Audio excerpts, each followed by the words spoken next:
সোহাগ হত্যা আসামি রবিনের স্বীকারোক্তি, টিটন 5 দিনের রিমান্ডে। নির্বাচনের আগে বিচার সংস্কার বিএনপি আর শুনতে চায় না, বললেন ডক্টর মঈন। মিটফোর্ড ইস্যুতে কেউ কেউ ফায়দা লোটার চেষ্টা করছে, বললেন রিজভী। মুক্তি পান না পেয়ে এক শিশুকে হত্যা, আরেকজন নিখোঁজ। এবং সর্বশেষ জানাবো সোহাগ হত্যার বিচার দাবিতে ঢাকায় শিক্ষার্থীদের বিক্ষোভ। শুনছিলেন সংবাদ শিরোনাম, এবারে বিস্তারিত। সোহাগ হত্যা আসামি রবিনের স্বীকারোক্তি, টিটন 5 দিনের রিমান্ডে। রাজধানীর পুরান ঢাকায় মিটফোর্ড হাসপাতালের সামনে লাল চাঁদ ওরফে মোহাম্মদ সোহাগ নামের এক ভাঙারি ব্যবসায়ীকে পাথর দিয়ে মাথায় আঘাত করে নৃশংসভাবে হত্যার ঘটনায় করা অষ্টম মামলায় তারেক রহমান রবিন আদালতে স্বীকারোক্তিমূলক জবানবন্দি দিয়েছে। হত্যা মামলায় টিটন গাজী নামের এক আসামিকে 5 দিনের রিমান্ড দিয়েছে আদালত। তাদের আদালতে হাজির করে পুলিশ 2 দিনের রিমান্ড শেষে রবিন স্বীকারোক্তিমূলক জবানবন্দি দিতে সম্মত হওয়ায় তা রেকর্ড করার আবেদন করেন মামলা তদন্ত কর্মকর্তা কোতোয়ালি থানার এসআই মোহাম্মদ মনির। টিটন গাজীর 7 দিনের রিমান্ড চেয়ে আবেদন করেন আরেক তদন্ত কর্মকর্তা একই থানার ইন্সপেক্টর নাসির উদ্দিন। ঢাকার মহানগর হাকিম হাসিবুল্লাহ গিয়াস তার জবানবন্দি রেকর্ড করেন, পরে তাকে কারাগারে পাঠানোর আদেশ দেন। টিটন গাজীর 5 দিনের রিমান্ড মঞ্জুর করেন। এর আগে শুক্রবার অভিযান চালিয়ে মামলার এজাহারভুক্ত 2 জনকে পুলিশ এবং বাকি 2 জনকে র্যাপিড অ্যাকশন ব্যাটালিয়ন গ্রেপ্তার করে। এর মধ্যে মাহমুদুল হাসান মহিন ও তারেক রহমান রবিনের যথাক্রমে 5 দিন ও 2 দিনের রিমান্ড মঞ্জুর করা হয়। নির্বাচনের আগে বিচার সংস্কার বিএনপি আর শুনতে চায় না, বললেন ডক্টর মঈন। বিএনপির স্থায়ী কমিটির সদস্য ডক্টর আব্দুল মঈন খান বলেছেন, আগে বিচার ও সংস্কার তারপর নির্বাচন, এ কথা এখন আর বিএনপি শুনতে চায় না। তিনি বলেন, বিচার ও সংস্কার একটি চলমান প্রক্রিয়া। দেশের অন্তর্বর্তী সরকারের মূল দায়িত্ব হচ্ছে গণতন্ত্র পুনঃপ্রতিষ্ঠা করা। সে লক্ষ্যে যত দ্রুত সম্ভব নির্বাচনের মাধ্যমে জনগণের হাতে ক্ষমতা ফিরিয়ে দিতে হবে। মঈন খান বলেন, বর্তমান রাজনৈতিক প্রেক্ষাপটে আমাদের মূল দাবি একটাই, জনগণের ভোটাধিকার নিশ্চিত করে একটি সুষ্ঠু নির্বাচনের ব্যবস্থা করা। বিচার ও সংস্কারের কথা বলে নির্বাচন পিছিয়ে দেওয়ার যুক্তি আর চলবে না। বিএনপি নেতাকর্মীদের উদ্দেশ্যে তিনি বলেন, আওয়ামী লীগের নেতাকর্মীদের মতো আচরণ করা থেকে আমাদের সবাইকে সতর্ক থাকতে হবে। আমাদের আচরণে গণতন্ত্রের সংযমের ছাপ থাকতে হবে। মিটফোর্ড ইস্যুতে কেউ কেউ ফায়দা লোটার চেষ্টা করছে, বললেন রিজভী। মিটফোর্ডের ঘটনায় কেউ কেউ রাজনৈতিক ফায়দা লোটার চেষ্টা করছে বলে মন্তব্য করেছেন বিএনপি সিনিয়র যুগ্ম মহাসচিব অ্যাডভোকেট রুহুল কবির রিজভী। রিজভী বলেছেন, গতকাল মিটফোর্ড হাসপাতালের সামনে একটি হৃদয় বিতরক ঘটনা ঘটেছে। এই ঘটনায় সত্য উদ্ঘাটন করার দায়িত্ব হচ্ছে প্রশাসনের বা আইনশৃঙ্খলা বাহিনীর। এই ঘটনায় বিএনপির অঙ্গ সংগঠনের যাদের নাম পাওয়া গেছে তাদেরকে রাতে আজীবনের জন্য বহিষ্কার করা হয়েছে। তিনি বলেন, 2-1টি রাজনৈতিক দল মিছিল করেছে, বিএনপির ওপর দায় চাপানোর চেষ্টা করেছে। আমরা যদি শেখ হাসিনার মতো নিশ্চুপ থাকতাম, অপরাধীদের বিরুদ্ধে ব্যবস্থা না নিতাম, তাদের বহিষ্কার না করতাম, তাহলে এক কথা ছিল। কিন্তু দল অবিলম্বে বিচার করেছে ও তীব্র নিন্দা জানিয়েছে। তাহলে আপনারা মিছিল করছেন কেন?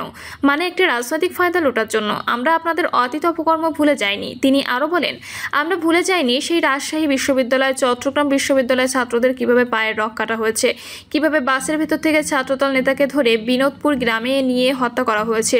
আপনাদের নৃশংসতা, আপনাদের ভয়াবহ মানুষ ভুলে যায়নি। এখনও আপনাদের দেখলে সেই উপাধিগুলো মানুষ দেয়, আর আপনারা এখন মিছিল করেন। বিএনপির ইতিবাচক দিকগুলো উপেক্ষা করে ফায়দা লোটার চেষ্টা করছেন, তাতে কোনো লাভ হবে না। তিনি বলেন, 2-1টি রাজনৈতিক দল মিছিল করেছেন, বিএনপির উপর দায় চাপানোর চেষ্টা করছেন। আমরা যদি শেখ হাসিনার মতো নিশ্চুপ থাকতাম, অপরাধীদের বিরুদ্ধে ব্যবস্থা না নিতাম, তাদের বহিষ্কার না করতাম, তাহলে এক কথা ছিল। কিন্তু দল অবিলম্বে বিচার করেছে, তীব্র নিন্দা জানিয়েছে। তাহলে আপনারা মিছিল করছেন কেন?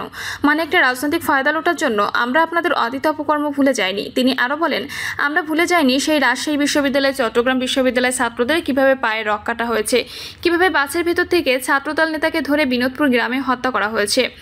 এখন আপনাদের দেখলে সেই উপাধিগুলো মানুষ দেয়, আর আপনারা এখন মিছিল করেন। বিএনপি ইতিবাচক দিকগুলো উপেক্ষা করে ফায়দা লোটার চেষ্টা করছেন, তাতে কোনো লাভ হবে না। তিনি বলেন, খুলনায় পায়ে রকেটে হত্যা করা হলো, কই এটা তো বলছেন না। চাঁদপুরে পবিত্র মসজিদে ঢুকেই ইমামকে কুপিয়েছে, এটা তো বলছেন না। আমরা সোহাগ হত্যা সহ সব হত্যায় জড়িতদের গ্রেপ্তার ও বিচারের দাবি করছি।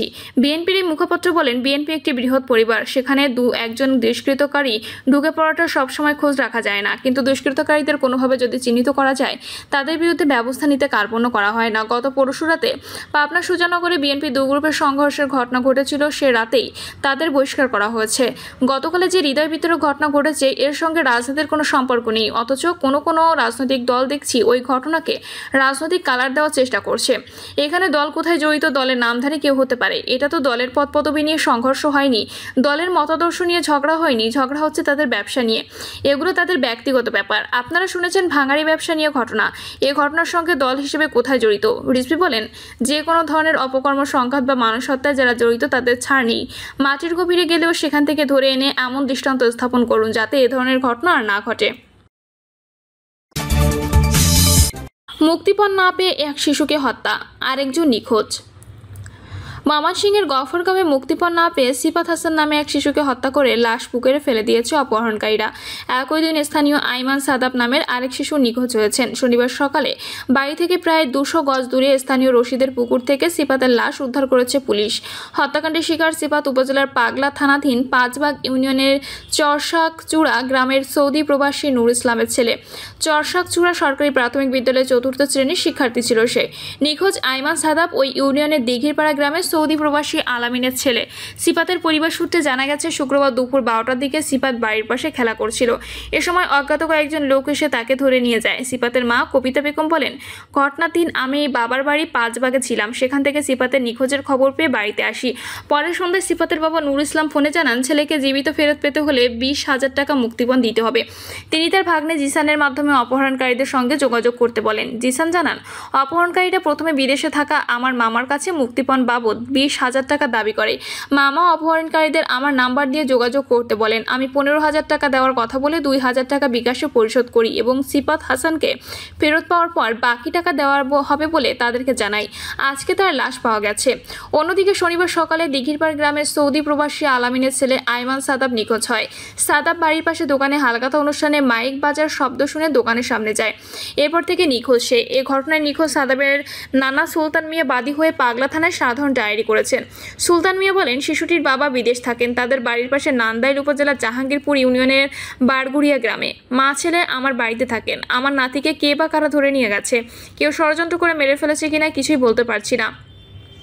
শিশুর ফুফু বলেন, আমরা নিখোঁজ সাদাবের সন্ধান চাই। আশপাশের পুকুর, ডোবা ও স্বজনদের বাড়িঘর তল্লাশি চালানো হয়েছে, কিন্তু তাকে কোথাও পাওয়া যায়নি। পাগলা থানার ওসি মোহাম্মদ ফেরদৌস আলম জানান, নিহত শিশুর লাশ উদ্ধার করে ময়নাতদন্তের জন্য মর্গে পাঠানো হয়েছে। অপর ঘটনায় নিখোঁজ শিশুকে উদ্ধারের চেষ্টা চলছে।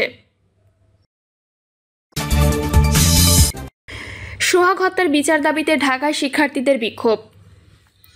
রাজধানীর পুরান ঢাকায় যুবদল নেতাকর্মীদের হাতে নৃশংসভাবে ব্যবসায়ী সোহাগ হত্যার ঘটনায় ক্ষোভে ফুঁসে উঠেছে সারা দেশ। সুষ্ঠু বিচারের দাবিতে শনিবার বিক্ষোভ করেছেন ঢাকার বিভিন্ন শিক্ষা প্রতিষ্ঠানের শিক্ষার্থীরা। ব্র্যাক বিশ্ববিদ্যালয়ের প্রধান ফটকে বিক্ষোভে অর্ধশতাধিক শিক্ষার্থী অংশ নেয়। ব্র্যাক বিশ্ববিদ্যালয়ের সচেতন শিক্ষার্থী সমাজ ব্যানারে এ বিক্ষোভ হয়।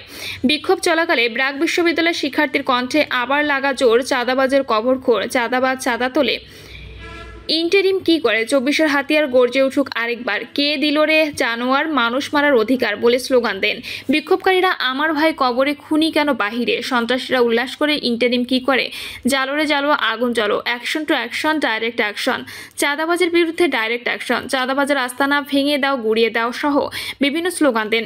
সোহাগকে নির্মমভাবে হত্যার প্রতিবাদ এবং সারা দেশে অব্যাহত খুন, চাঁদাবাজি, সন্ত্রাসবাদের বিরুদ্ধে বিক্ষোভ মিছিল করেছে নোয়াখালী বিজ্ঞান ও প্রযুক্তি বিশ্ববিদ্যালয়ের শিক্ষার্থীরা। এ সময় তারা হত্যাকারী যুবদল নেতাদের সর্বোচ্চ বিচার নিশ্চিতের দাবি জানায়। প্রিয় দর্শক, এই ছিল এখনকার সর্বশেষ সংবাদ। আপডেট সব সংবাদ পেতে চ্যানেলটি সাবস্ক্রাইব করে বেল আইকনটি ক্লিক করে রাখুন।